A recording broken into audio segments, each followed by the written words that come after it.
So let's take a look at the new series scoring. Series scoring is when you have a number of races that you want to score an accumulation across those races.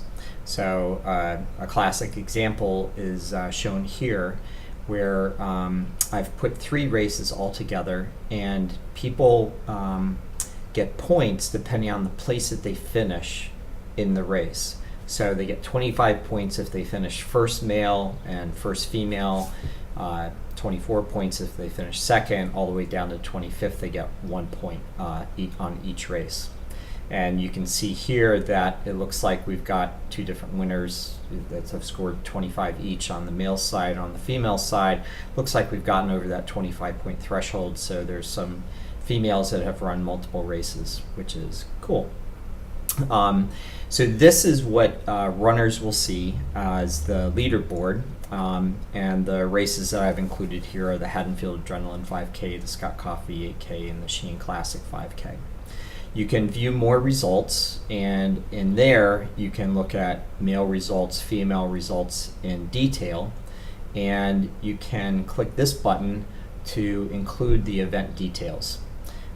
So here we've got Samantha finished 5th in the Haddonfield race and finished 2nd in the Morristown race, so she got 21 points for 5th and 24 points for first, for a total of 45 points, and on down the line. And you can see how different people ran different races, or multiple races together in this case, or in this case they just finished 3rd in the Sheehan Classic. You can hide those details, and if you are the owner of this series, then you can go in and edit information about any of these, where you can change information about them, as well as their point totals as well. And we'll look at that in a little bit later on. So that's how it gets scored. Now let's look at how we set this race series up. So you get to the race series page either from your partner dashboard or your race results page for a particular race. You put a name to the series, you put an email contact, and you put a description, and then you save.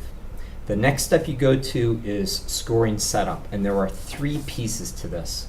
The first piece is the event setup. So in this case, what you're able to do in this screen is to set the year or years. So say if you have a winter classic that goes between 2014 and 2015, you'd be able to show that. Age calculation date, because different races are at different dates, obviously you're going to need to have some sort of date where you calculate an even age, and you say, okay, everybody by this date is calculated as between 26 and 30, and so forth. You set the maximum number of races to score per participant, and then you show how many people you want in the results totals. So in that other screen that I had showed you earlier, here you see that there are 5 total. We could change that and make it 10 or 15 or whatever we wanted to. The next thing is to select the race events that you want to include. If you add an event, it's going to ask you for a race token. And we do this for security reasons. And the race token is, you're able to see that on the race information sharing page. And then down at the bottom, there's event sharing tokens. So you basically copy and paste this token into this, and you've added an event. And the events are a specific event, so there'd be one for the 5K, one for the 10K if the Sheehan Classic had both a 5 and a 10K that weekend. There's also a convenient points multiplier, so some races may be more important than others. So the Sheehan Classic might get a point multiplier of 2.5 if you wanted to, or some may be less. You could have a half a point multiplier to any event. So it's just a little bit more flexibility. Let's go back to the scoring setup and set up the age group categories. There's a quick setup capability here where you can set the number of ages per age group, and I'm going to say that there are 10 ages per age group, starting at the age of 10 and ending at 99. And I'll set up the age groups, and you see how it automatically added all of those. I can delete some if I want to, and I can mark this as 80 to 99, and then I can save these age groups. Once they're saved, I can go back to the scoring setup and do the final step of the setup. The scoring setup is you're able to do several different things. One is to have a custom field of scoring, and this is convenient for perhaps doing Clydesdales Athenas, perhaps doing military or police, fire, EMT, and you can put different text for male and female participants and score that if you want. We're not going to score that. What we're going to go down here is look at the scoring field, and in here you can score either on the finishing position, so it will look in your results to figure out who's first, second, third, clock and gun time, or chip time. And there are 4 different mechanisms to score by. One is gender scoring, a second is age group scoring, a third is this, well, it's defined as Clydesdale Athena above, but it could be whatever you wanted to. It could be the police, fire, EMT, and overall scoring. In this race, I'm only doing gender scoring, and I'm giving points to the top 25 finishers. And I'm assigning those points on a simple formula. And the formula is going to be 26 minus X. So that would give, if you're first place, that's X. So 26 minus 1 equals 25 points to first place. 24 points to second place, on down to 25 points we get 1 point, and below that it'd be 0, so you don't get negative points. The age group scoring, I'm saying that there are going to be 5 finishers per age group that get points, and instead of using a formula, I'm going to use comma separated values, CSV. So down here I separate the values for first, second, third, fourth, and fifth place. 10, 5, 3, 2, 1 in this example. I could change this to anything that I wanted to. I could put in 8, I could put in 10, 9, 8, 7, 6, 5, 4, 3, 2, 1, and I could change this up here to 10 total finishers are going to get points. And I can save that scoring settings, and I'm set up there. So I've done my event setup, my age group setup, and my scoring setup.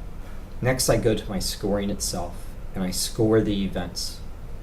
I've uploaded results already for all of these, but let me show you how to re-upload results. I can either have one of 2 options. I can select existing results that are in RunSignUp. So when I selected that event, it saw that RunSignUp actually had results, and it picks those up. I can reconfirm and upload, and this would be how you would incorporate a new result set. So say you had preliminary results, and then you had final results where there were some places, some corrections, some males became females, and so forth. The other option for uploading is to upload with a Excel CSV file. You would choose your file, and then you'd choose the upload type. You could either score based upon the race results, meaning that the data that you imported would follow those rules we set on the previous page of, the place, and first place would get 25 points. Or you would get participant scores, where you could actually upload those individual participant score information yourself if you wanted to. The other thing that you could do with the CSV is match on, how are you going to match the data that's coming in to the other participants that are from the other races. So you could match on registration ID, RunSignUp user ID, or the participant ID that's generated. All these IDs are generated automatically in RunSignUp, for you.